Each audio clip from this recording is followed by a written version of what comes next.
And that is right, guys. That is how you start Dupe by the River. Welcome on in, everyone. This is Dupe by the River, the show where we follow everything Philadelphia, brought to you by Philly Sports Network. Guys, so we don't have El Parcero Phillies MacBook today, so we're winging it today, but we are going to get through it. We got a jam-packed episode, cover a lot of Philadelphia Union stuff today, so don't you dare go anywhere. Let me introduce you guys, my beautiful co-host today. Let's start off with my man, Justin, Chief Balding Officer Freiberg.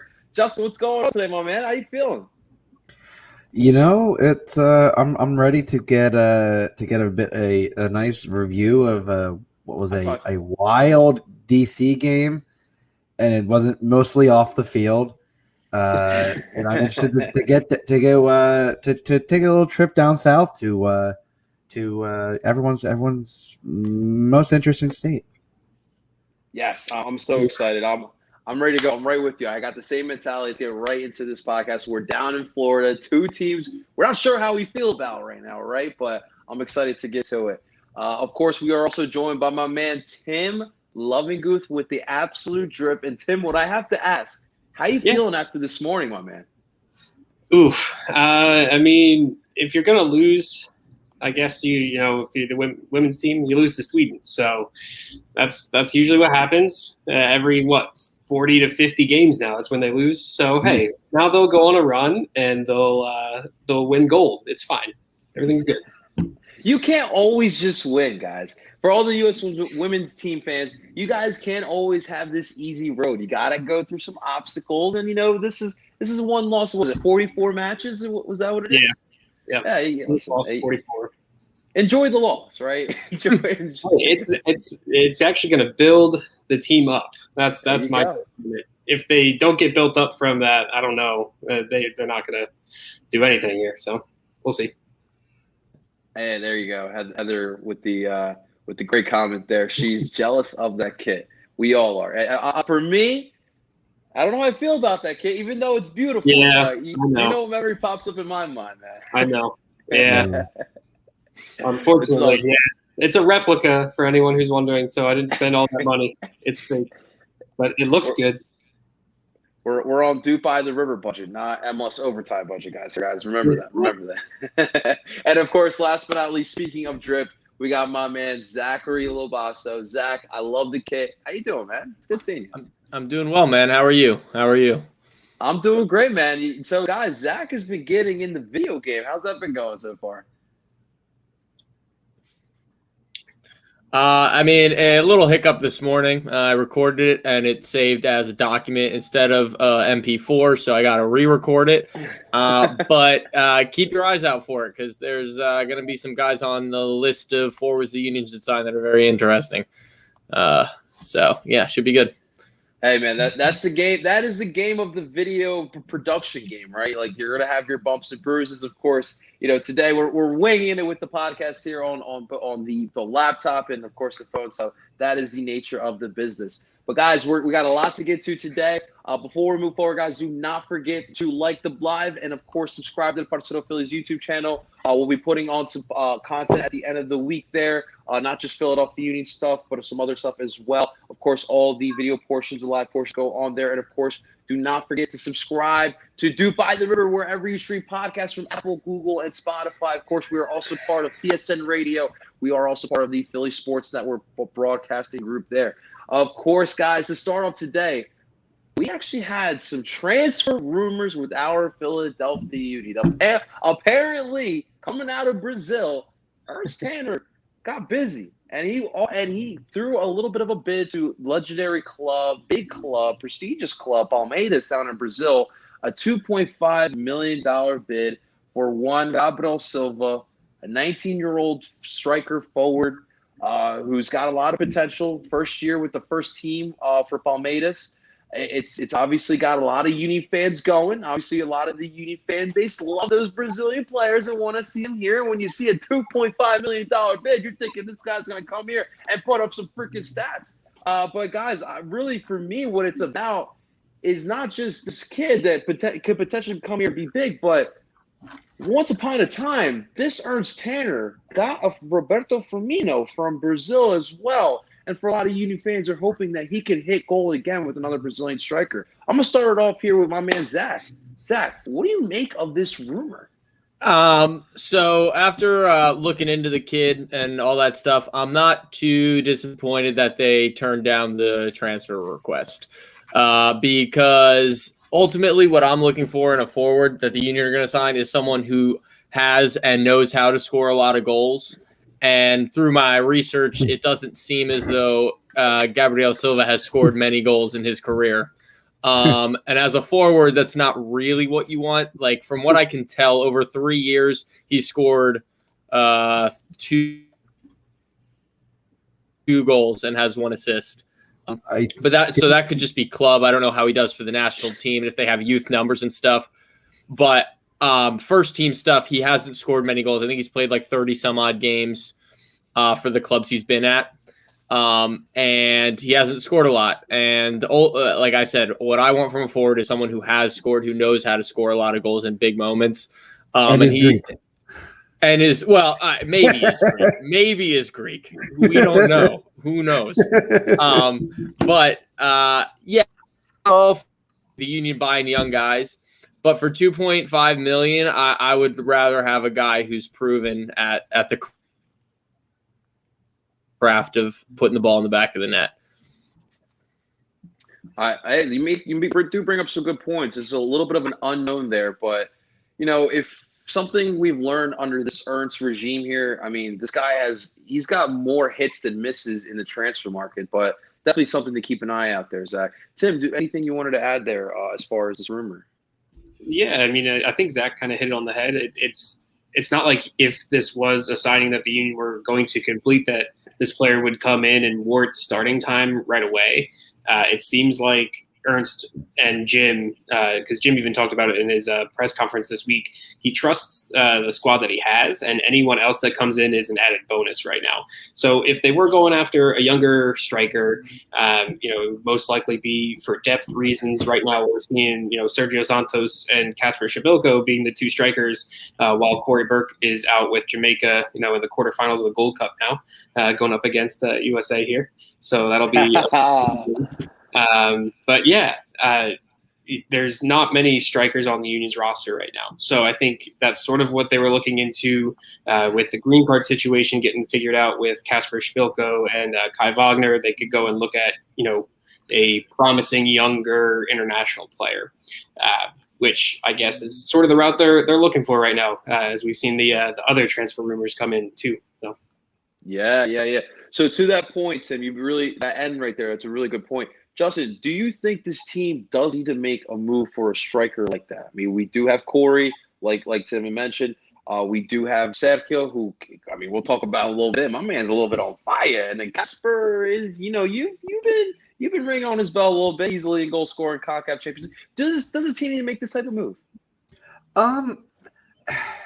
I'd be I think lying if I said no. And I think it's mainly because of depth. I mean, you look at it, really, you only really have 3 strikers. You have a ton of young players who can fill in and guys that can fill into that spot. But, I mean, this was a start in the right direction. Now, according to the article on Brotherly Game, they did update it to say that the Union actually were the ones that ended negotiations, that it looks like Palmeiras was ready to accept the $2.5 million offer.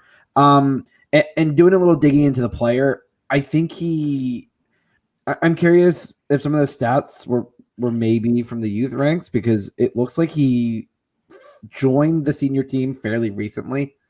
So I am curious if he really was, like, maybe he got time in various games and maybe that's why the stats are a little fuzzy on him. But the fact that the fact that a $2.5 million offer was even considered, you got to think, I mean, in the last couple of years, think about the signings that have been done. Jamiro Montero, close to $2 million. Daniel Gazdag, around, what was that, $1.82 million. I mean, right there, that's over almost $3.7 million in 2 signings alone. You're starting to see the Union push the envelope. Now, are these signings people have heard of? Not usually. But again, given Ernst's track record, I like it. And Yeah, out of the positions that the Union need most, midfield is not needed. Midfield is absolutely one of the positions you have locked down. I mean, Jim has said it himself. You have such a massive log jam. It's honestly a blessing to have that many players vying for that many spots. Now, now you could say, okay, maybe do you need a back, a fourth center back? Yeah, there's a possibility. Do you need an outside back? Do you trust Matt Real to be that outside back? I haven't seen enough this season. It feels like Jim trusts him more as an attacker than necessarily a defender. I am curious. I mean, on the right side, you have Olivier and Alves, so I'm not too concerned about the right side.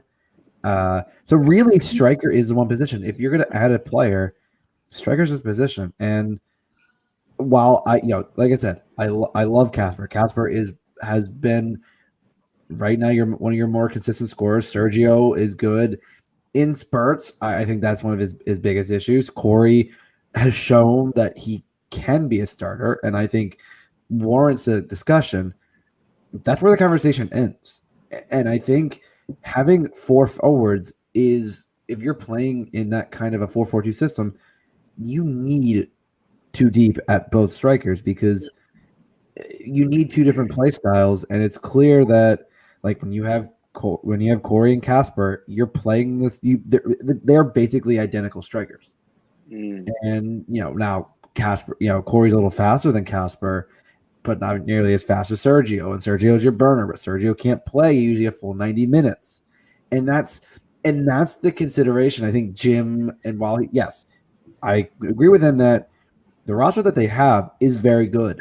And I think if Gazdag can get, clicking, and I think this midfield can really get going, this will be a dangerous team. You really do need another clinical striker. And I think you can get that in around the $2 million range, which is right now it's clear that the Union are going for that. And I think it shows that Ernst, think about it. They've been starting to recruit more in South America, which for the Union has really not been an area they've focused on. And you look at this league and you look at the players that have come through South America that have really made, major impacts. Just look at Miguel Almiron is one of the prime examples of taking a player that might not be well known, give him a couple years, and boom, you're flipping him. Now, maybe not to Newcastle for that kind of money, but it definitely is showing that South American players are looking at the MLS and going, I want to go to Europe, and I think the best way is through this league because sometimes when players go directly, it doesn't always work out. And I think giving them a stepping stone, giving them that idea to say, okay, I see that the path is there, I can do this, is exactly what the Union need. That's the Union are that type of team and say, hey, you come here, look at our track record. We can flip, you can get to Europe through us. And I think give a guy 2-3 years, a young guy that's hungry, that's willing to prove himself, I think it's worth it. So, yeah, I do think striker is a position that's needed, and I think Ernst is definitely on the right path. You really made some good points here. For me, I feel like this fan base has made it known that they feel like it's a need. We need another striker. I don't have those same sentiments. Of course it'd be nice. It's like having an extra toy in the toy box. Of course it'd be nice to have an extra striker, right? But I don't feel like it's a need like some fans are stating here. And to your point, I agree, man. Like, why not hit up that South American market? Those guys can come here for a cheaper price than going over to get those kids from Europe, and their upside is exponential.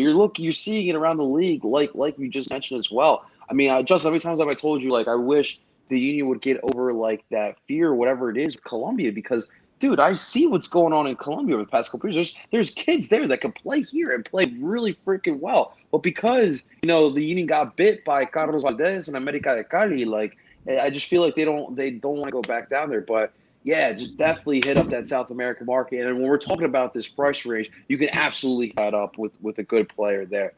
Good stuff there. We'll see what happens. Of course, we'll keep you locked. Of course, Tim, Zach, and now Steve have been killing it with the writing. So guys, keep an eye on Philly Sports Network. We'll keep you posted with any news that comes up with transfer news here.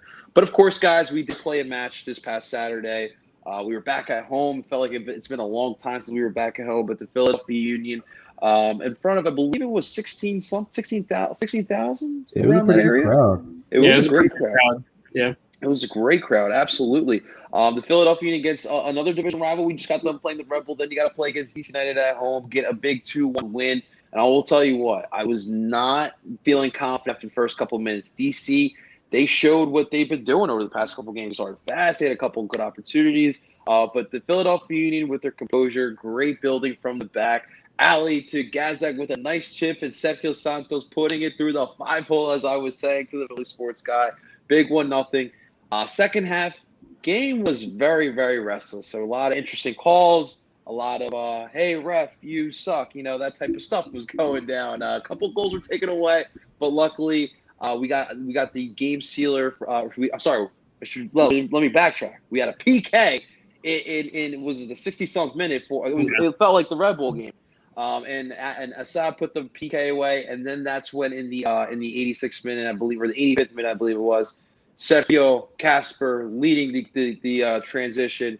Sergio to Casper making Wilhelmine look bad, and the Union get the 2-1 lead, and then the game stops. Quinn Sullivan comes in, I'm all excited. We get to see Quinn. Hopefully, we get another bicycle kick, and then the game stops with 4 minutes left. And of course, we had our whole raid delay, the whole thunderstorm in the area. And of course, we were chilling. Most of us were chilling down in the in where you could say dry. Honestly, I was in the middle of Keystone State Ultras and Sons of Ben, just chanting, screaming, and partying like it was the Supporter Shield win, and it was a dandy old time here. We'll start off with Justin on this one, man. That Sergio goal, it was beautiful by Sergio, and Sergio has been hot, but we're not talking enough about Gazdak with that assist. It was just a tap, Justin. But I've never seen anyone do that in Union history. I'm not even kidding you. What was your thoughts on that goal? I want to hear from you. So yeah, I think when it comes to that goal, that little touch does not get looked at with as much appreciation as it should, because if Gazdag does not flick that, Andy Nahar is cutting that. Like, that's been cut out. That's cut out right away. Like, it, you have Olivier throws it up to Ali. Ali looks up, sees the run, and then plays a great pass. And it was just enough within Gazdag's reach. He was making them run, and he looked over his shoulder. You had Casper to the right, and you had Sergio to the left, and Sergio was in acres of space, and all he did was just flick it. He knew Sergio was running on there. All he did, that was a simple flick, puts it perfectly into the path. Sergio takes a couple touches, puts it right through Bill's legs, and that's right there. It just goes to show, Gazdag was in the right place at the right time to make the play. And I was looking on MLSsoccer.com. They had their power rankings, and the Union were ranked 4th. And what it said was, it talked about the goal. And it just said, if Gazdag can start really get going with this offense, watch out, Eastern Conference. Like, this team could be dangerous. And I think you're starting to see flashes of what Gazdag can bring. And honestly, it kind of makes me excited to see what he could do given a little more time. Yes, for right now in these couple games, I've seen that he's able to create for others, which just got me so excited. But once he learns how to get those goals on his own, it's a whole new ballgame. Tim, I got a question for you. I want to save, so I'm going to move to Zach real quick. Zach, the referee, man. It's a little questionable. I'm not gonna lie. It was a little questionable at times, man. What did you take away from some of these calls, and especially in that second half? I'm glad you asked me about this, because I was home watching the game. Okay, so I got the replay of the Leon Flock foul about 4 times. And that was as stone cold a penalty as you could have ever asked for in your life. Flock gets to the ball first. Guy sticks his leg out. I don't care if he touches his pinky toe. It's a foul. 100% foul. And the best part was Flock got up right away. Like, he wasn't trying to sell anything as if he didn't get fouled. Like, he was like, I'm going to play on. The ref did not call it. And it was crazy to me because I saw it. And as soon as he went down, I was like, that's a penalty kick, like immediately. And then I saw the replay. I was like, yeah, they're going to reverse it. Like, they have to. And then he went over to VAR and he didn't reverse it. And I was like, are we watching two different things here? And apparently what the broadcast team said was like, he was watching a different replay than what we were watching at home. And I found that very odd because the one that I saw, to me at least, I don't know if you guys have seen the replay or what you think, but to me, I was like, yeah, it's a penalty kick, like 100%. Yeah, it based on the replays that they showed around the board, it was very close. It didn't feel like there was enough to overturn it, even from the front angle. It looks like at the very least he gets some contact on his foot. And MLS, instant replay was like, well, it's not clear. Well, he doesn't get the ball, and I'm like, right there, he doesn't get the ball, regardless of what else happens. There was contact. Like, that's a foul. Like, regardless, I don't care. There's a card. It's a foul. Yeah, 100%. Totally agree. That was definitely rough there. Tim, so what I wanted to ask you, so this match started around 7:30 on Saturday night. And if I'm not mistaken, you put out the last tweet on the DOOP by the River account at 11:30. Is this the longest Union match you've ever been a part of? And give me the timeline of from the minute they stopped game till the return. Sure. To that first question, I don't know if this is the longest game I've ever been to. There's been some Open Cup games that have been ridiculously crazy. I don't know if anyone is remembering the Dust Bowl games, but when the practice fields used to be Lot B and they were dust, like they were dirt lots, and a storm would pick up the dirt and literally blow it into the stadium, and they would have to start calling games off because it would get in the players' eyes. It would get in people's eyes in the stands. It was awful. But that happened in a few Open Cup games. There were some thunderstorms. So I don't know if it was the longest delay I've ever been a part of, but I'll say it was the wildest delay. It was crazy. I know Justin was with me. We were just kind of chilling right under the Keystone State Ultras section. Actually, the little gate was open there. So we just kind of plopped ourselves in there and chilled out. And we had a party. Like the Keystone State Ultras at Sons of Ben came together, had a party. The Supporter Shield made it down there. We were doing trophy lifts, chanting the whole time, getting everyone riled up. I'm sure the players could hear it because I know the press room was right behind where everyone was chanting, and right next to that is the locker room. So I'm sure players are hearing some of it out there and getting fired up as well to go play that last 5 minutes, which was awful soccer. The field actually held up pretty well, but I mean the players were an hour and a half, 2 hour delay. Didn't look great, but yeah, no, it was a crazy time. Lightning, thunder everywhere. People trying to run to their cars, get into their cars, but then getting flooded out, trying to go home. Oh my God! It was a time for sure. And then it was 10 degrees cooler, and there was no weather in sight at 11:30 when the game ended. Go figure. Yeah. And it's it's crazy. So I'm leaving, right? I'm leaving Super Park, and there's this fan comes up to me right before I leave the gate.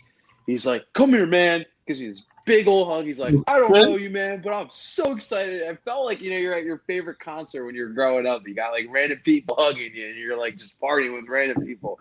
It was absolutely special night. It was great. Guys, whoever wants to jump in, you add anything else that you took away from this match on Saturday night? I'll say one more thing about Daniel Gazdag real quick. I know we talked about his, the importance that he had on that first goal with that perfect touch that he had there to spring Sergio. But on the second goal, he's actually the reason the Union got that counterattack. He was still in there in the 84th, 85th minute, and he was the one that stopped the DC attack to get the ball to Leon Flock, who then hit the outlet pass to Sergio. So his impact has been twofold now since he's joined the Union. He's shown that he can really be a box-to-box midfielder and also a really, really good number 10. And I believe that was his first 90 minutes for the Union. So he's getting into that full fitness. And we're gonna need to see what he can do for most of these games coming forward, because there's a lot of them here in the next few weeks. Yeah, it's definitely gonna be interesting. I think to add on Tim for Casper's goal, I know Tim and I both like collectively are like hearts jumped into our stomachs when we saw Sergio cut that back. We all just screamed, "No!" Yeah, like, we were like, "Oh no!" Like, yeah, we wanted him to hit that first time pass with his right foot, and he will never hit that first time pass with his right foot. And then like as Casper, I'm like, "Oh, wait a minute!" And like Bill gets a hand on him, he gets a hand on it, and I'm like, I was like, "Oh my god, I need to keep this out," and like.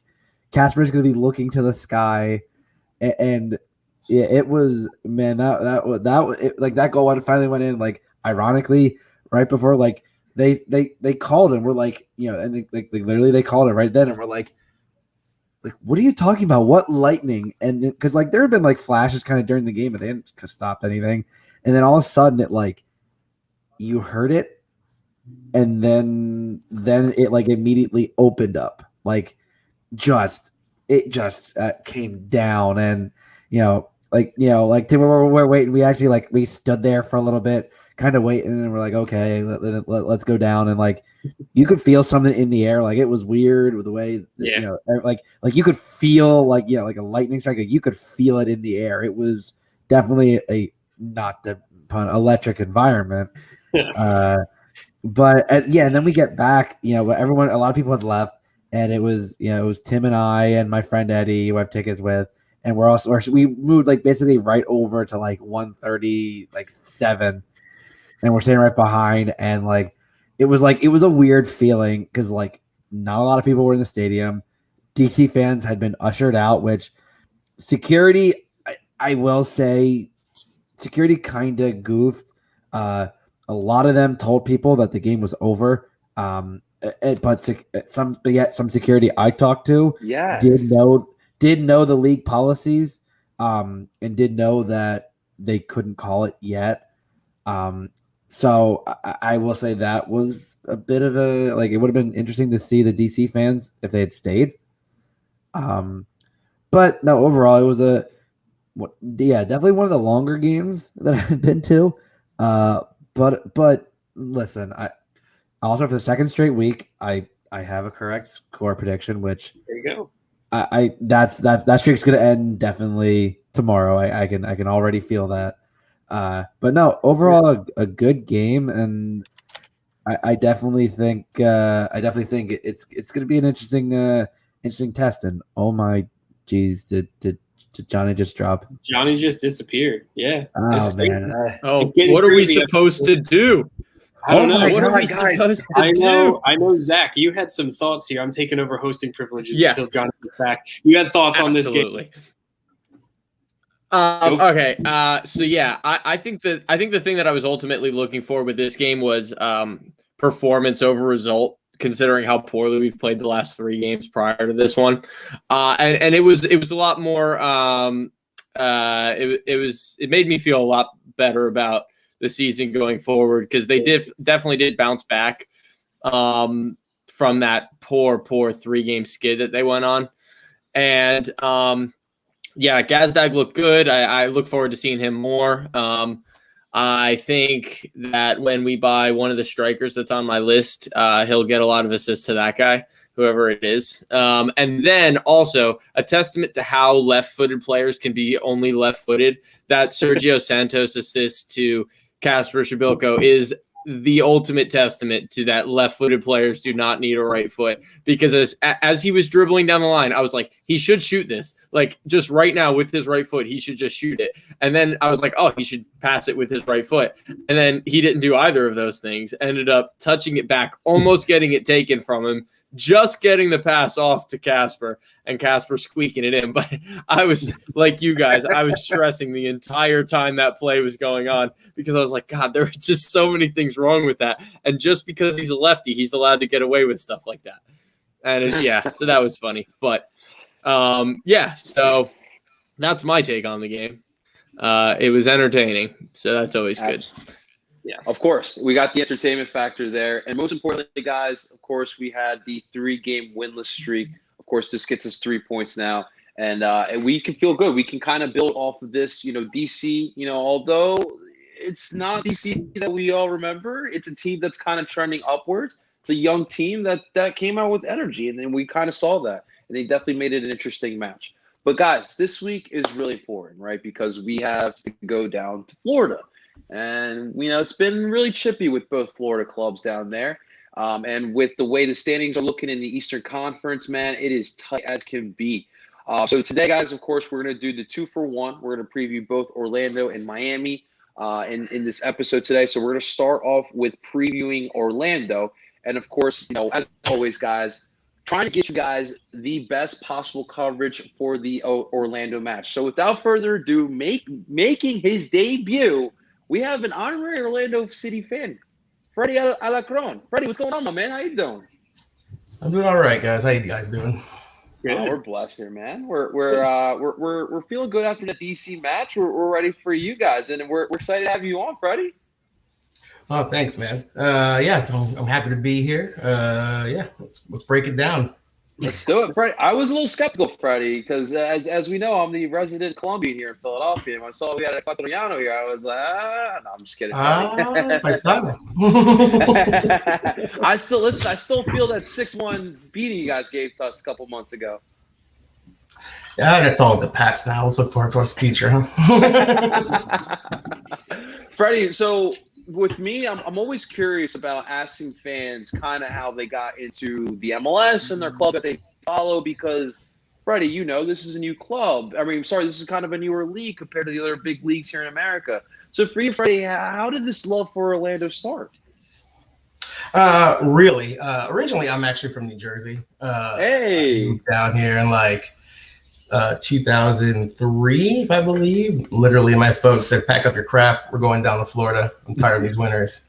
And I'm like, "Cool." I was right out of middle school, so I'm like, "I'll start a new school anyway. I'm not gonna be with any of my friends. Let's just go, I guess." So we moved down, and that's that era has actually been very empty in my soccer verse, really. Once I got down here, I was like, man. There's a lot of Dominicans and Puerto Ricans here. It's baseball everything. It's baseball everything. So that's what dominates. Full disclosure, I am not a fan of baseball. I'm not dissing anyone that does, but I was not a fan. Okay. So I was kind of basically sportless because I couldn't relate to anybody, right? So as I got older and I decided to stick around, in my personal life, I met with people that tend to love the beautiful game and. We got going from there, and then all of a sudden, I heard there was a team that was moving from Austin to Orlando, ironically, in the USL Pro at the time. They were making some noise. I was like, I forget what year it was. It's escaping me now, but I think 10 years ago, and I was kind of interested. I was like, yeah, okay, I'll keep tabs. And then I finally got to go to a game, and then I was hooked. Of course, it was the game I got to go to was the final for the championship. I forget who it was. Was it against Charlotte? I believe it was against Charlotte. It was a very, very, very drunk night. So it kind of escapes me, but I remember that was a good time. And then a year after that, the following season, that's when we joined the MLS in 2015. So that's how I got into Orlando City specifically.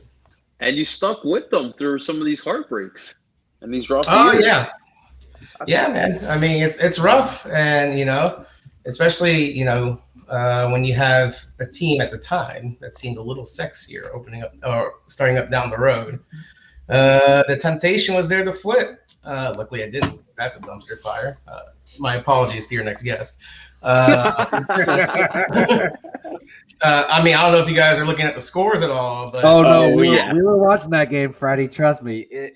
I switched to Atlanta, Cincinnati. That's how much I did not want to watch that dumpster fire. I mean, at least that has a chance to be a little bit interesting. I mean, that's just more dumpster fire, though. It's one thing when it's one dumpster fire versus another. It's different when your dumpster fire is taking on the top of the East. So, that's pretty funny. Freddie, what I want to know from you, man. So obviously, last year, it's funny because a lot of people felt like we were going to both meet in the MLS's back finals there, right? Because Orlando and Philly, for the most part, looked like the two better teams for most of the tournament. Obviously, it didn't happen that way, at least for us, right? But we never really got to see you after that. Like all four of us were looking forward to play Orlando. We never got that chance to play against you guys. So this year, you guys have still found a way to kind of stay in the top half of the Eastern Conference tables here. Well, what's this team like this year? What can you tell us the difference between 2020 to 2021? So at the beginning of the season, it seemed like it was just a continuation of the 2020 season, outside of course being eliminated from the playoffs by New England. The momentum was it's still there. Like it just felt the same. Like it just felt like we're continuing where we left off, very much like like Back to the Future Part 2 starts off where Back to the Future left off. So it was really good, and as you said, we managed to stay pretty close to the top of the Eastern Conference. But historically, July has not been a very good month for Orlando, historically speaking. It's when things really start going awry. Outside of last year with an asterisk, that was during the MLS's back tournament. Everything was weird that year.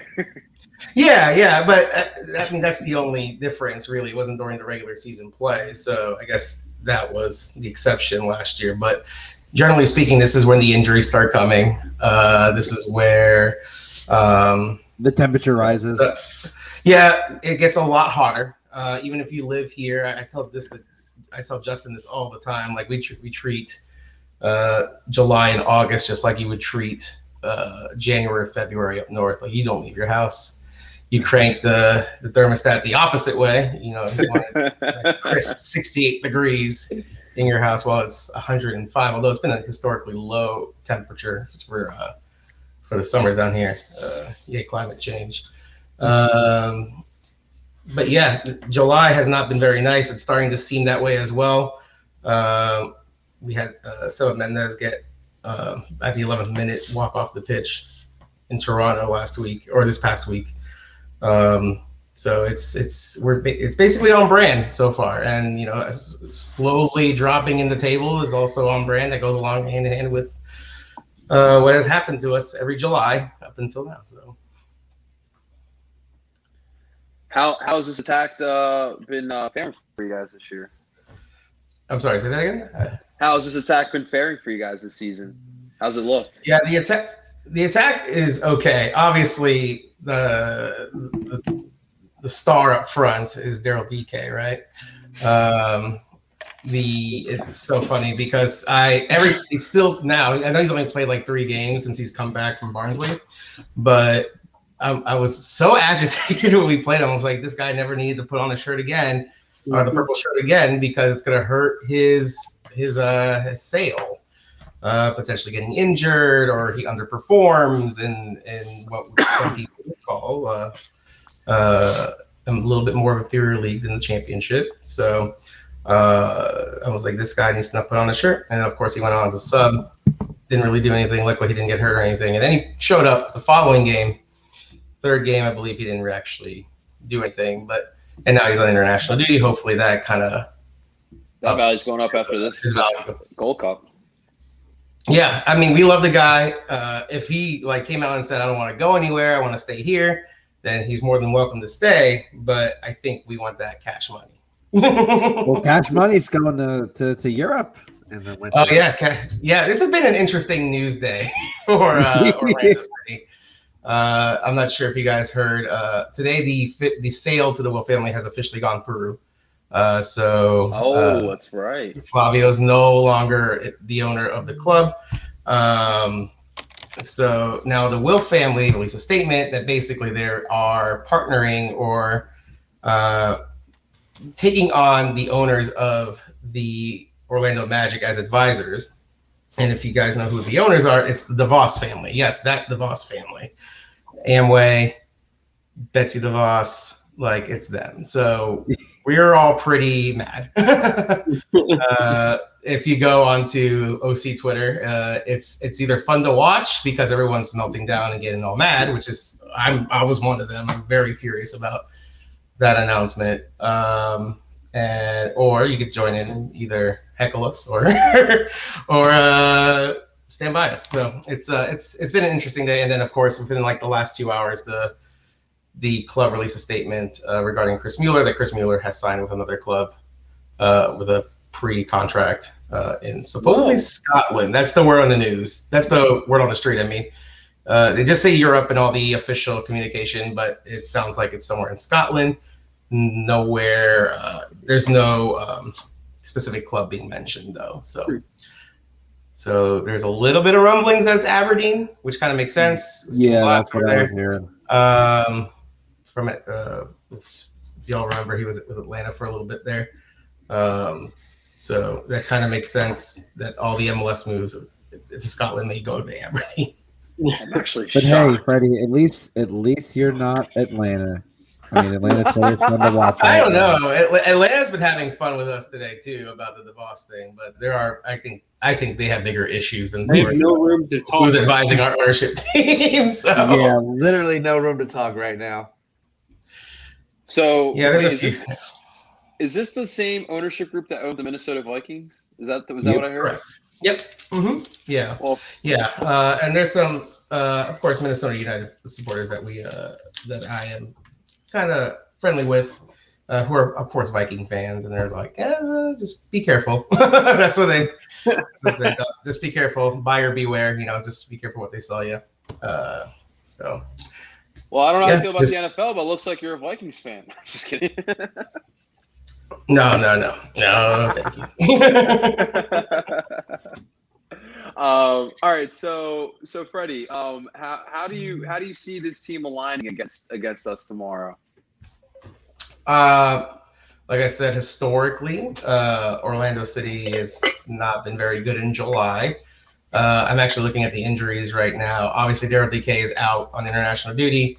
Antonio Carlos, one of our it's hard to say who our starting center backs are because 3 out of the 4 are definitely starters, starter quality. So there's a little bit of rotation going on there, but Antonio Carlos is one of them, and he's questionable for tomorrow. So I think we're just. I don't know what else Prepared is going to do because he's kind of been unpredictable in the last 2 to 3 games. He seems to be either rotating when he probably shouldn't be rotating. And then not rotating when he probably should. So it's going to be really interesting to watch the next few games, especially with these injuries out that are on the list here that I'm seeing. Yeah. What I wanted I was gonna mention that as well. I mean, for me, Oscar Pareja, I know very well. I mean, I admire what the guy does, even though he's obviously not my coach here in Philadelphia. But, how important has he been for Orlando? Yeah, it's brought new life to not just the club, but the fan base. I mean, here's the thing. Every team, sports team you can think of, especially here in the States, has fair weather fans, right? So, like, they're interested when it's all hype. They're there when it's the talk of the town, and then when they start underperforming, attendance starts to drop a little bit. They start trickling away. Those purple shirts tend to be hung in the back, or they become lawn mowing shirts, and stuff like that. So the fan base is slowly coming back. It's bound up. I mean, here no one wants to talk about it, but the stadium has not been packed. I know COVID aside. With COVID going on, I know that's a big factor, but even before then, it was, I went to opening day in 2020 against NYCFC, and I was expecting a sellout crowd because we fans were sold on Oscar Pareja, but it wasn't sold out, and I was a little bit surprised. And I talked to a lot of my friends who who used to go with me to these games, and of course, like I said, COVID has impacted so much of our lives that I kind of lose touch with people. And I've kind of run into a lot of them recently, and a lot of them don't even realize how well we're doing. They're like, "Oh wow, we're actually good," and I was like, "Oh yeah, we are." I don't know. I don't know if you're allowed to say we. Since you're not aware that we are performing pretty well. But I think that's important to get fans that were kind of lukewarm back into the stands and being able to get out of their way to watch the team play. Man, Freddie, I'll tell you, like, that's not only a battle that you guys have to deal with, but I will go to say most of MLS markets have to deal with it as well. I mean, here in Philadelphia, I mean, you lived up here in the Northeast. You know how crazy Philly sports fans are. And as crazy and as passionate as this Philly sports market is, we still have people here that just want to discredit the Philadelphia Union. And right now, I don't know how well in tune you are with Philly sports, but if you look at it as a whole landscape, the Union are probably the most successful club most successful team at this current moment in Philadelphia. It's a tough challenge, and I just honestly think it's just going to come with time, man. But you guys at least you guys are starting to put together like quality soccer on the pitch, right? That's like half the battle. So I think over time, Orlando will come through too, man. Yeah, and this is really. To sell fans to come back, this is kind of our last shot. Like we just talked about, Chris Mueller's contract is up at the end of the year, and he's already found a new club to go to. Nani's is up, I believe, this year, and it sounds like he's going back to Portugal, so he won't be sticking around. He's expressed interest or desire to retire with Sporting. I believe it's his boyhood club. I could be wrong. He wants to go back and do that. And there's a couple other contracts that are kind of up, and loan deals are almost up. So, I mean, after this season, we're almost kind of rebuilding again. So it's going to be tough.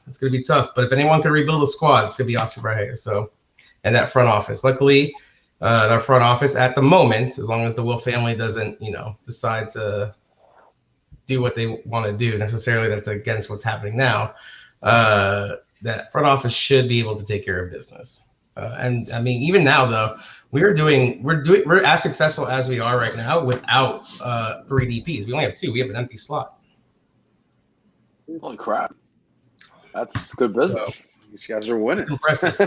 Yeah, it's impressive. I mean, there's a little bit of question of, is Pato really not a DP? But we'll have to wait until the event. Wait. Is Orlando pulling a Miami, Freddie?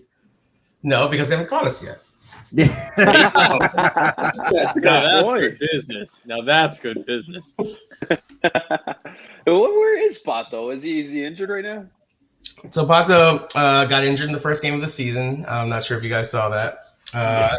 It's really interesting because there was a lot of the players on their socials last week, and that when they arrived at Toronto, they almost made it seem like make it a point to have Pato in the photos. And so he traveled with the team. I don't believe he was on the game day roster. So what the point was to travel, I don't know, because they were there less than 24 hours, from what I understand. Because I'm not sure.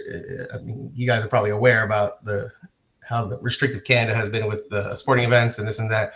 I mean, they knew less than 48 hours before kickoff that they need to go to Canada. So that kind of worked out. The entire squad made it, so it's nice to know so the whole that squad's vaccinated. Yes, that's exactly said. Unlike Cincinnati, is what it seems like. I mean, something's not right about Cincinnati, Freddie. I know exactly what's right, and his name is Jeff Cameron. A little too far right, if you will. Oh man, that boy is proud, if you know what I'm saying. Awesome stuff, right? I want to throw it to my guys here. Let's get to the Union side of it. Zach, I'll get you in on this one, man. We're curious what you think the starting lines will look like tomorrow, man. We just got that Saturday. We got to play this Sunday, man. It's a crazy week. How do you think this is going to look like tomorrow? Yeah, it is a crazy week. So I believe Jamiro's back after he's serving his suspension for yellow cards. I'm curious to see how the midfield lines up. I assume Gazdag will be at the top of the diamond, Bedoya on the right, but then does Jim go Flock Montero? Does he sub Montero in after a little bit because he was out for a game and he wants to get his legs back under him? Against Orlando, though, I feel like you got to go all out. You guys know my thoughts. I think Flock should be at the 6. Montero should be at that left center mid spot. And then you have to play Casper and Sergio up top at this point because unless you're playing Quinn, but I don't know if Jim's ready to do that yet, or if it's really needed. So I would say the back line's going to stay the same, although Glesnes has been scaring me a little bit every once in a while with those very, very risky passes he's been trying to make. That outside the foot pass he tried to do the other day that went right to DC's forward. I was like, what, dude, what's going on? But yeah, the back line should be the same. I think the midfield will be, it'll probably be Montero and El Brujo, but I would like to see Flock at the 6. Unless Montero doesn't start, like I said. So we'll see. But that's basically the lineup that I'm thinking will be out for this weekend. Or not this weekend, tomorrow. Tomorrow. It feels weird. I know it does. Feel weird. Yeah. Tim, do you agree with that? You think that's going to be the... Partially. I mean, I think there's no way Jim is going to take out El Brujo right now. He's in the last 2 games, he's won almost every duel that he's been in. I know he hasn't always, looked good after that, or he'll kind of be challenges, to say, the least there. But Jim is going to start him until he gets another red card. Like I think that's how it's going to go for him, unless he really is going to rotate in these 2 games. I see El Brujo being there. And also, I think the only really other question mark was who's going to be in goal. And I think he's going to roll with Joe Bendick, which scares me. But he showed well, against DC, and it's, going up against one of his former clubs. I know he's played for a lot of clubs in MLS, but Orlando is one of his former clubs. We know because, Bendick faced him against them there. Trio Darnetta, throwback. But yeah, I think the rest of the lineup kind of, sorts itself out. I think Jamiro will be back in on that left side, and Flock will go to the bench. And Jim kind of talked about it. He has 5 midfielders for 4 spots right now. And I think Flock is the odd man out at the moment until El Brujo does something reckless. And I think it's dumb that it has to come to that, because I do think Flock is the better player at the 6. But El Brujo has just been Curtin's guy over the last 2 years. So I think that's who he's going to stick with. And then up top, you have to start Gazdag at the 10, Santos, and Shabilko. Those 3, if they can get it clicking, like Justin mentioned earlier at the MLS Power Rankings, like if they can get it going, it's going to be dangerous. So I think they stay in. Yeah, and El Brujo doing something dumb is a when, not an if, because it's going to happen. It's going to happen. I know. Did you guys happen to see after the yellow card was given to El Brujo, he almost like ripped his shirt. I thought he was going to fight I thought he was about to fight everyone, everybody. He's wild. He's absolute wild. AK Gaming, I can't show the comment because it will slow my laptop down here, but we are on Philly Sports Network, and we're going to try to do that going forward. We are the Union podcast for Philly Sports Network, so we're going to try to put that up on the PSN one, the PSN channel. But for right now, the comments are kind of slowing down the laptop, so I want to make sure we can keep everyone here. We can get through this podcast. But AK Gaming, as always, man, all of us here, we appreciate you always tuning in and checking us out here. All right, guys, let's get to the nitty gritty of it.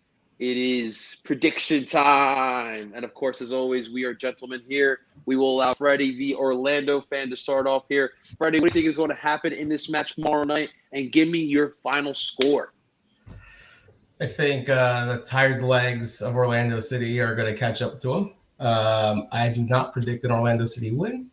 But I also don't predict a win for the Union because this is a home game and we've been doing pretty well at home. So I'm going to say 2-2 draw. Let's entertain some people.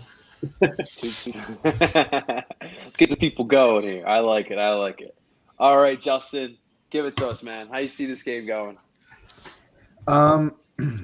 I think of the 2 games in the 4-day stretch, I think this is the tougher one. And typically on the road, the Union tend to be a little more conservative.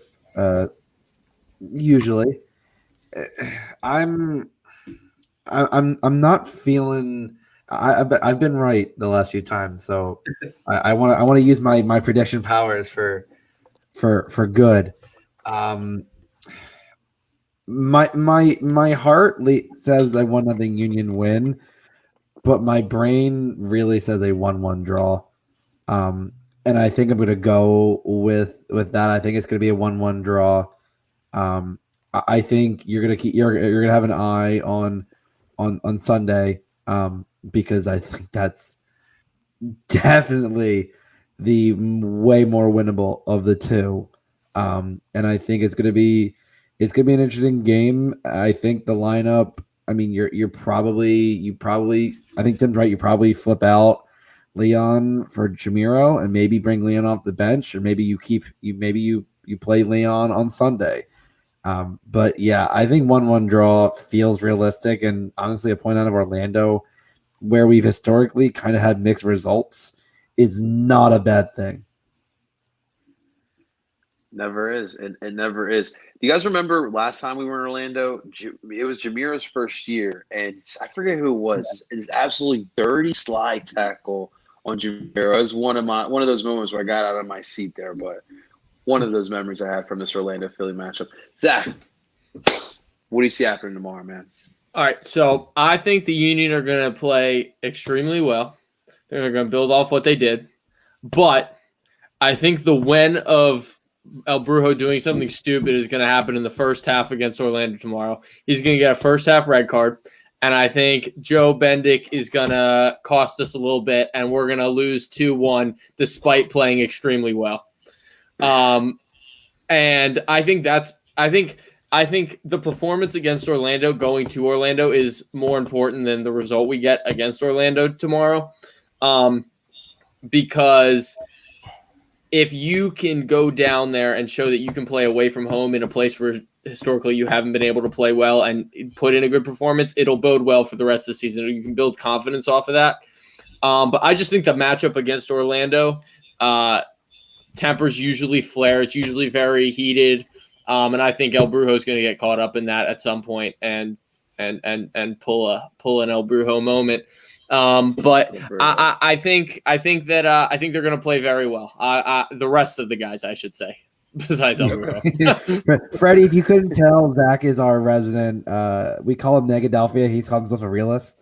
A little bit pessimistic. Yeah, sometimes a realist is okay. Sometimes you need one in the group to bring you back down. I mean, I could have easily said Orlando 4-0, but luckily I am that guy. I am the Zach on my side. So. That's why we love Zach. We need Zach for that, for sure. If there was a prop bet for that, I'm gonna let you know, Zach, because I think you should go take that on. Dude, if there's a prop bet for El Brujo getting a red card, I might put $10 down. Zach might come up big on tomorrow. All right, Tim, give me that prediction, man. Yeah, I mean, if Zach's the realist, I'm always the optimist, the one who gives you the score lines you want that don't ever happen. So here's what I see. It's on my my preview article over on Philly Sports Network as well. I see this game as one of the biggest games for the Union this year, and okay. I think if you want to stay up in the top of the East right now, if you look at the standings, it's really congested. If you lose to another team that's really close to you in the standings, it's just terrible. The Union have been playing well. They're kind of building now off of a draw and then that win. Sergio Santos is hot. This front three, I keep talking about it, but if the front three can get it going, I think that they can score 2 goals in this match. Orlando, they're going to score. They're going to score a goal. Nani scores a goal almost every 90 minutes right now. I think it's every 120 minutes or something like that. He scores a goal in MLS this year. So he's going to get one. He's going to get one, and the Union are going to get 2. And I'm going to say, again, Gazdag gets his first. I'm going to say it every time. Every single game. Every single game. That's my optimistic take. You'll be right, Tim. Hey, the best part about it is you're going to be right at some point. Eventually. You're going to be right at some point. Is that Nani goal at least contender for goal of the week? No, it's a PK. It's a PK. It's a PK. He's gonna miss it. So. No, see, listen, Tim. He didn't make it. He didn't make it last week. You're right. Tim, we're on the same wavelength. He's gonna score a pen because El Brujo's gonna get a red card and give up a foul. It's gonna happen. There we go. They're still gonna win. They're gonna get 2 goals. Listen, I hope I'm wrong. I hope I'm wrong, but you just got to go with what your head says sometimes, you know. That's fair. Also, that takes away credit from Alex Bona, who did stop the PK, but like fumbled the ball and it went in. So that's so mad. I was so mad as someone who scoreboard watches religiously as a Union fan who wants every other team in the East to just explode. Like to see that happen, to see him fumble the ball over the line, so mad. That's very funny. That's very funny. Freddie, listen, it's been a pleasure having you on here, man. Seriously, thank you so much for hopping on. Give us the social. Where can people find you? What are you posted? Can we get you to get through some Orlando City content somehow?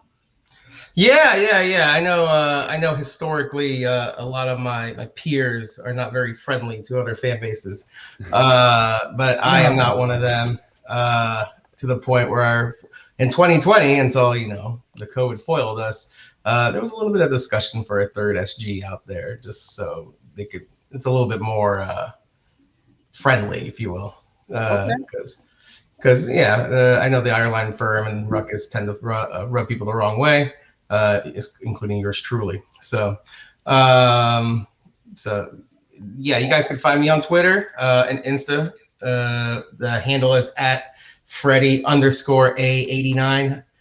Yes, it's very AOL screen name of me to have that handle, but I'm out there constantly posting Orlando City stuff, constantly either posting about the women's national team, men's national team, and dissing USSF. And I will say that all the thoughts that are on there are on my own. And yeah, just check me out. Give me a follow. I promise I don't bite. Sounds good. Sounds good, Freddie. Freddie, seriously, thanks again. And may the best team win tomorrow night, my man. Yes, sir. Thanks, guys. Absolutely. Uno más. Vamos Colombia. Freddie Alacron, ladies and gentlemen. All right, guys. Of course, as we promised you, not only will we preview Orlando, but we are also going to be previewing Inter Miami. And I'm really intrigued of talking about this matchup here because, listen, we all remember what happened last time. But without further ado, ladies and gentlemen, to preview, of course, there we go. To preview the Inter Miami match, ladies and gentlemen, please welcome Alex Winley. Oh, no. We have it. Technical difficulties, everybody. Alrighty, let's take 2, everyone. Did it work? We got Alex. Alex, what's going on? Are you muted?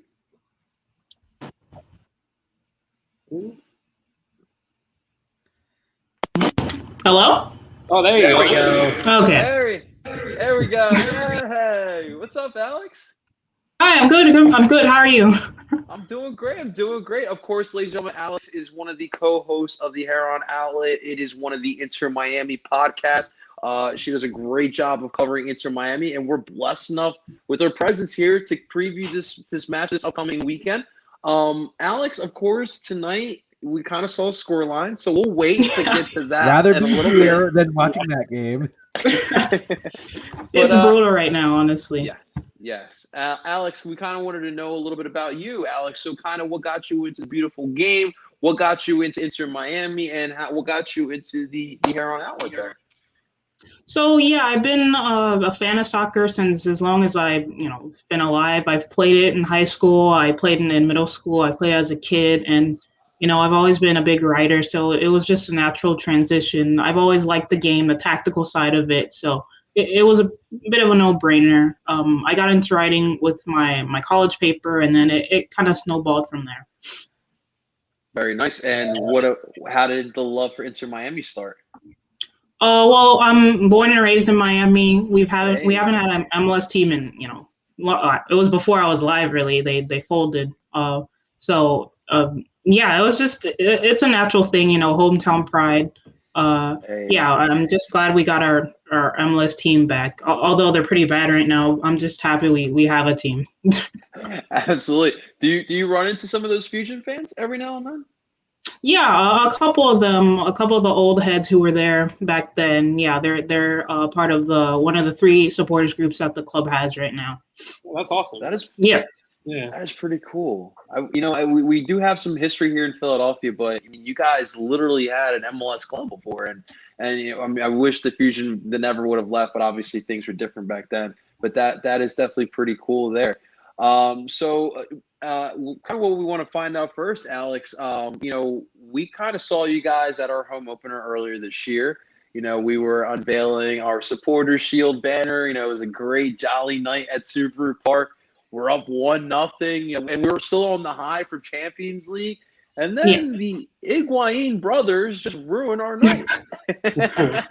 we got Federico getting the goal, and of course Gonzalo gets the game winner, and then we were kind of shocked, and it kind of started like a bad form in MLS, but then we snapped out of that one. But how's this team been since that win in Chester in the beginning of the season? Not very good, honestly. The club got a win against Cincinnati, which I think every MLS club should do, no matter what their form is. Cincinnati also isn't the best MLS club. So, but yeah, other than that, it's just been this loss after loss, maybe a couple of draws, but Neville really hasn't been able to get it going. Still, I'm watching. I have a stream on my phone right now. Still, they haven't been able to really create anything offensively. So. Yeah, it's been pretty poor. I'm not sure where the club goes. I'll be breaking it down, but it's been pretty bad. It wouldn't shock me to see, maybe Neville get the axe. I know Gabriel Heinze did, Chris Armas did. Something needs to happen, but yeah, it's not been good at all. Alex, if I may ask, look, here in Philadelphia, the fan base would love to see kind of what you guys do, right? Get those European stars come here, pay that big money. But we kind of have found a little bit of a model. It's kind of working as of right now. No MLS Cup, but it's working. We're developing from within these kids here. What I want to ask you, this model is cool. Like, you get to see Higuain, you get to see Blase Matuidi, and whoever else you guys bring. But is this what you and the fan base would like to see from your MLS club? No, personally, I would say I'm pretty in tune with the fan base. We just want to win. Whenever I think the loudest cheers of the season has been when one of our homegrown talents, Edison Ascona, has taken the pitch. I know a lot of people are, they're just begging for something to root for. It doesn't have to be a European star. We just want players who play hard, who play for the shirt. We've got a couple of players like that with Gregory, Robbie Robinson. Nick Marsman's in goal currently right now. He's been doing well, even though he did concede 4 goals, but I would say that's more on our back line. But yeah, as of right now, Inter Miami just need more players who want to play and less players who are here on vacation, like Matuidi, Higuain. You heard that quote about him coming to MLS, talking about the cigarette. Like, it rubbed the fan base. There's no words to describe it. It was just such a poor quote. It was so unprofessional, and it rubbed the fan base in a bad way. So right now the fans are pretty resentful that, the front office paid all this money towards Pizarro, Matuidi, Higuain, and they're not really contributing or really making a difference on the pitch.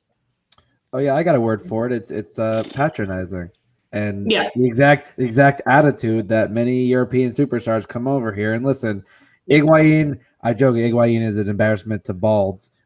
He wasn't in, and so is Brad Guzan. There's a whole list. I could probably create a list of balds. A bald 11 of disappointments. Yeah, the embarrassing bald 11. But I mean, you have these guys that come over. I mean, Higuain was never in the best shape anyway. He comes over, and I mean, it is very clear from last year. And I was outside the stadium for his first game when they came to Chester, and could he do it on a rainy night in Chester? The answer was no when he skied a PK, and that kind of has been the story of his MLS career up to this point. His brother has outshone him. Yeah. for honestly, for the most part. Yeah. Federico's a legend. So, yeah. I'm really glad to have him on the roster. He should get some more playing time, but yeah. The many questions for Miami. Zach, do you guys have any questions? Oh, well, I was just going to go off of we're talking about a club that David Beckham's a part of, and obviously he was part of that youth movement for Man United back in the day where that whole class came up and they were phenomenal and they led to numerous Champions Leagues and Premier Leagues and stuff. So I'd have to imagine that his focus on the youth side of things has to be growing to some capacity because he understands how important it is. And then also going on to the European superstar thing, I think the issue that a lot of MLS teams have with bringing over European superstars is they bring over superstars who weren't superstars in Europe. They were just names in Europe, as opposed to guys like David Villa and Ibra and Chicharito coming over. David Villa tore up David Villa scored lots of goals. He tore up the World Cup. Ibra, and that's the thing. David Villa was a big name in European football for a long time. Ibra, same thing, came over, scored a lot of goals. Chicharito's having a great year. He's already got 10 goals this season. I mean, Carlos Vela, a little different, struggled over in Europe, but had the name and came over and proved himself as a player who could make it in this league. Whereas Gonzalo Higuain, he had a couple seasons in Serie A where he played well. He kind of did okay at Real Madrid, but he wasn't that guy that everyone knew, bringing over David Villa, won a World Cup. This guy knows how to play and knows how to score goals and isn't that overweight, lazy-looking footballer like Higuain is. So I think that's a model that a lot of teams need to get away from, just bringing over anyone who wants to come over to the MLS, as opposed to bringing over guys who want to come play here because they want to challenge and want to still dominate a league like they did overseas. Yeah, for sure. I think with Higuain's case, I know, South Florida is really Latino heavy, so they were plenty familiar with him for the wrong reasons, the missed penalties, basically not helping Messi at all with Argentina. Yeah. So he came with a lot of baggage down here, and the fans know that. So anytime he's not playing well, currently, I think he's getting taken off right now. There's always boos around the stadium. It's just right now, it's just such a mess. If I could write a piece on it, it'd be well over 1,000 words. It's really bad, and I think Inter Miami with this next group of DPs, eventually when we get rid of Matuidi, Pizarro, and Higuain, they should go after, like you said, younger, hungrier, maybe the right type of European type player that actually wants to come to MLS, like a Nani, David Villa, who wants to come to MLS and, play and help develop the younger talent. Because right now with Matuidi, with Higuain, even Pizarro, where there's some rumors about him potentially moving back to Mexico, it's not working. And Neville's not done the greatest job, but he's not been given, the best hand here. But I definitely agree with your point about that, about, European stars. It's not the right move, in my opinion, for Miami to do, because South Florida does have a wealth of talent, as far as the academy goes. So we'd have to wait a couple years for that to happen. But I firmly do believe that the future of this club is getting the right players in, getting the most talented academy products on the pitch. And then Messi and Ronaldo when they're available. Yeah. Is he there? Yeah, in 2030. Yeah. Is he there tonight? Is Messi at the match? I think he is. I think he said he was going to be, yeah. So great showing. Great showing. Yeah. One of my friends and colleagues, Austin Roblard, he's at the game. I'll text him later, see if he saw him. But, yeah, I think he's there. That's crazy. That's pretty funny. And so is Paul Pogba. Yeah, Pogba as well. Kipembe, I believe. We could use him in the midfield right now. So could a lot of places. So could a lot of teams. Him and Conte together, just totally unfair. It's amazing. You guys are going to go away from the European stars to get Messi and Pogba. That's not a couple years down the line. Couple years down the line. Yeah. We're going to develop their homegrowns first, and then bring in Messi. Oh, and then it'll be over. It'll be over. That's a dream right there. Yeah. But to that point, I will say, because I do think, especially with an expansion club, there is a benefit to getting some of these European stars. Because you do, listen, you're a new team, and for a lot of these markets, there's either a lot of competition with the other sports, or it's something completely new, like soccer, completely new to this market. So being able to get those stars, you get the casual fans out there. You're able to kind of start building a fan base. But listen, winning cures all. It's literally the best cure for everything. And right now, Miami, I understand where Miami fans come from. It's a little bit frustrating. After when you guys beat us in Chester earlier this year, I thought you guys would be on your way, maybe sneak into the playoffs later on the season. But it's definitely been tough. So, Alex, kind of what happened tonight? Is it just one of those matches where one goal, the momentum is just completely gone, or something that's been building up?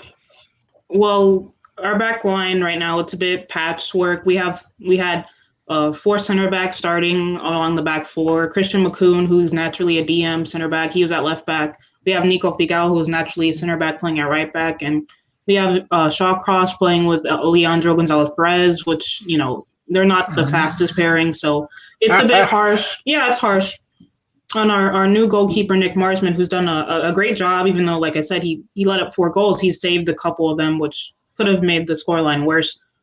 So our back line has been poor. Our midfield, there's no true ball carrier. There's no ball retention. Matuidi is statistically past it. He's not very good anymore. I don't know why the front office signed him.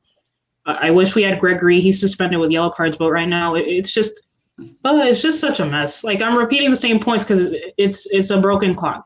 I don't know what Neville's going to do. Maybe he gets sacked, but it's just been poor all around. It's just really poor. That's what we tell people. Listen, welcome to the club of being terrible. You're supposed to suck for a few years. Not everyone. Atlanta is finding this out now. You're not supposed to be good to start out with. Yeah. Yeah. That is 100% true here. Mm-hmm. Okay, so I'm assuming the match is about to end soon there in Fort Lauderdale there. But what could this lineup potentially look like on a turnover on Sunday against the Union? Well, I think Higuain, the bigger Higuain, Gonzalo, he just came off with a slight injury. I don't know what quite happened, but I'll check in that later. So depending on how severe that is, he may just not start. Julian Carranza may start up there. Pizarro, I believe he'll be with the Mexican national team, so you guys will not be seeing him. So yeah, it'll be a couple of changes. Kieran Gibbs will probably start at left back. Calvin Leardom will be back from the Gold Cup with Suriname, so he'll be starting at right back. And a couple of changes, but I think it'll be largely the same lineup with Robinson on the left, Morgan on the right. Like I said, Carranza maybe up top, as a 10, maybe Jay Chapman, maybe Federico Higuain, and yes, Matuidi and Gregory. That's a double pivot. Yeah, I want Neville to drop Matuidi so bad, but yeah, that's probably what you guys are going to see against the Union. That's starting 11. Oof, man, that's going to be tough. I'll ask you here on this one, Tim. What do you see this lineup for the Union this Sunday? Obviously, what we kind of know now about Miami. We're going to play Orlando tomorrow. What could you see us lining up in on Sunday? Yeah, I kind of talked about it when we were just previewing the Orlando match. I think the Union should put all of their emphasis against Orlando because it is a top team in the East, and you need to beat those teams if you want to stay at the top. No offense to Miami right now. I know they did beat us earlier in the year, but they're in last place in the East. So I think you can maybe see a little bit more rotation then if you run guys a little bit longer than maybe you would like to against Orlando. So I think, whatever happens with El Brujo, whether he gets a red card in Orlando or he plays 90 minutes in his shot, you would see Leon Flock starting at the 6 against Miami, and I think that's a very solid option. Zach knows how good Zach he's been. Like that. I mean, I would like that too, to be honest. But yeah, I think you could see, honestly, a few changes. The Union don't have many strikers, but I could see them maybe playing a homegrown up top, maybe Quinn Sullivan or, maybe Paxton Aronson. We haven't seen him, like maybe we could see that happen. Honestly, this Miami match is totally up in the air for me. I think it really will be determined after the Union play Orlando. If a lot of players play close to 90 minutes in that heat in Orlando and then they stay in Florida to play Miami, then you'll probably see some roster rotation. Maybe not on the back line. That's what Jim doesn't like to do. So that's pretty much it for me. I think it'll really depend on the Orlando match, but I would not be surprised to see a bunch of changes, sort of like how Jim rotated the roster when they went to Chicago. Justin, homegrowns on Sunday? Can we possibly see that? I mean, depending on the Orlando match, like Tim said, yeah, I think it's a possibility. I think of the two Florida games, I think Miami is definitely the more winnable.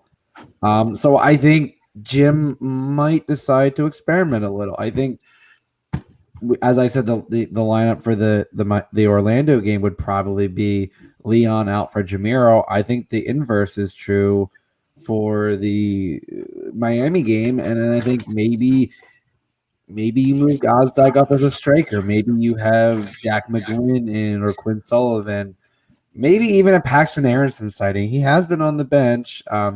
We don't know. We also do know that, according to Jim's presser, that Elsinho will be traveling with the team, so there could be an Elsinho sighting, which I'm sure if you throw him on for 20 minutes, maybe 25 minutes against Miami, yeah, he'll do what he does and show some of the young heads how to do a nice step over or two. I think really,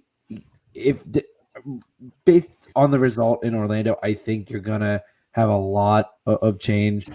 Probably not much on the back line. Maybe you rest either Glasnes or Elliott, and you put Finlay in there. I don't know whether I don't think Kai or Olivier get rested. Just because at this point they seem to be machines. I mean, you could put in Riel or Harriel, but I don't see that kind of rotation. The rotation is going to come in the midfield and up top. And like I said, I think maybe you move Gazdag as a second striker next to Casper. Maybe bring Sergio on as a sub. But I definitely think the Miami game was going to lend Jim to a lot of roster experimentation. All righty. All right, guys. It's that time. Let's get to some predictions. And, of course, we always let our guests go first here. So, Alex, do we get any sort of positivity in this prediction? No. The way Miami's playing, I don't. No, not honestly. I don't see them winning right now. It's a mess. Philly, the Union are a really good side. I've watched them a couple of times when Inter Miami is not playing, so I fully expect the Union to win this game. No surprises. I don't think Inter Miami will really hurt them at all. Maybe off a set piece, but I think the Union they're comfortable. They're gonna win this game comfortably. Okay. All right. Do you want me to give like a number? Like I'll say 3-0 Union. 3-0 Union. Wow. Yeah. All right. Prediction. You stole my prediction. I'm sorry.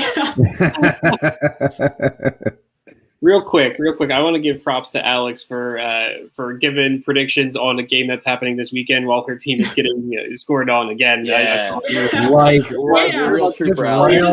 a fifth one. Yeah. That's crazy. What do you got this weekend, Tim? What do you see Sunday happening? To be honest, I really hadn't looked much at Miami this season except for the one time where they beat us. So I kind of assumed wrongly that they weren't up in the playoffs, but I assumed that they were kind of almost there, and they're very much not now that I'm looking at their stats. No, they're battling Cincy for the wooden spoon. Yeah, it's bad. And like Alex pointed out, there's all of these major issues that they're having, and Gonzalo Higuain possibly being injured. I mean, he's scored 5 goals, and no one else has really come close to that, which, I mean, tells you the whole story there. So, yeah, I see the Union winning comfortably. If I had to put a score on it, I think it would be 2-0, just because Union coming off of what I think will be a tough game in Orlando that they're going to win. I still think they're going to win in Orlando, guys. So, yeah. Please beat Orlando, at least. I hope. But, yeah, I think the Union win 2-0 on a night that will maybe look a little bit different from what we're used to seeing. Zach, what do you got for us? Well, I'm also going 3-0. And I think that depending on the Orlando matchup, of course, and how the game goes, I think we could even see some formation change and have Jim try out maybe like a little 4-3-3, maybe, stick maybe like Sergio at left wing and Paxton at right wing, and then I don't know, Gazdag is like maybe a false 9 striker. Dude, I'm just spitballing here. This is what I would do if if I had the opportunity and we beat Orlando and we're just like, you know what, let's have some fun and try some things out to see what maybe has to happen in the next couple of years if this diamond starts to dwindle a little bit. I mean, you might as well try some new formations against a team that's playing as poorly as Miami is, because even by the off chance that the changes don't work and you're like drawn with them at halftime and it's a close match, you just switch back, right? You just switch back and then you just go win the game in the second half. So I really hope that that's the case, that Jim tries out some new a new formation against Miami, because I think it's definitely the game to do so, unless Cincy comes along again, or maybe Chicago, but then we can talk about that then too. Zach, honestly, you brought up something that I've always thought about. I've always envisioned like with you playing a 4-3-3. Dude, I would love it. Maybe Ilsinho on the right. He'll just come in. Oh, it would be fantastic. Just doing elasticos through people's legs on the right side. Come on. Zach got us all fired up. Justin, what do you got, man? I wasn't sure before the Miami game what the scoreline was going to be, and then I saw them just start to get railroaded hard by a squad in New England that does not put up a lot of goals. So that says something. I think they do at least score a goal. I think it's a 3-1 game. I am gonna go with to top Tim's initial prediction with the Orlando game. I think Gaza gets a brace. As the second striker. I forgot to say that one of the goals from the Union in this match will be Gaza. Potentially be his first. It could be his first. Sorry, Justin. I think it's a brace, and then you get a substitution goal from Paxton Aronson. Oh, I'm going even ballsier here. From an assist from Ilsinho. Man. Wow. From Ilsinho, I think. Wow. And I forgot to mention that if El Brujo does not get a red card against Orlando, he will get a red card against Miami. You're just gonna keep guessing. He's gonna. Tim and I are on the same wave, just on two opposite sides. Awesome stuff. Alex, listen, we really want to thank you for coming on. We know it's a rough night in Miami Nation. But seriously, thank you so much for coming on. Where can people find you, your work, the podcast? Let us know where we can find everything for you. Right. So you can find me on Twitter at AAW_1998 and at The Heron Outlet on Twitter as well, at The Heron Outlet. I cover Inter Miami for Lemon City Live, Fansided, and World Football Index. I also want to give a shout out to Alejandro Bedoya. He's a South Florida native. He was born in New Jersey, but he was raised down here. So yeah, I'm a big fan, and I want to give him a shout out. But yeah, that's where you can find me on Twitter at The Heron Outlet and at AAW1998. Alex, that was love. Yeah. That was love. I love that. And also, too, guys, not only Alex but Freddie, who we had on earlier, we will put all those handles in the descriptions, and wherever you stream podcasts will be on the descriptions as well, so you guys can go find their work. Anytime you're like curious, what's Miami up to? Did they fire Neville? Well, you can go check out Alex's work. Quite randomly there. Probably. So, Alex, seriously, thank you so much for coming on in here. Ladies and gentlemen, thank you so much for tuning on in. This is another episode of DOOP by the River. Do not forget to like the live and subscribe to subscribe to the Ed Barcelona Phillies YouTube channel. This is where we put all the live portions of the podcast. And of course, you can stream us wherever you stream podcasts as well, from Apple, Google, and Spotify. Ladies and gentlemen, that is Alex Winley. That is Justin, Chief Balding Officer Freiberg. We got Zachary Lavasso, and of course, we got Tim Mummagoot. I go by the name of Ed Barcelona Philly. We're telling you guys to DOOP on, and we'll talk to you guys next week.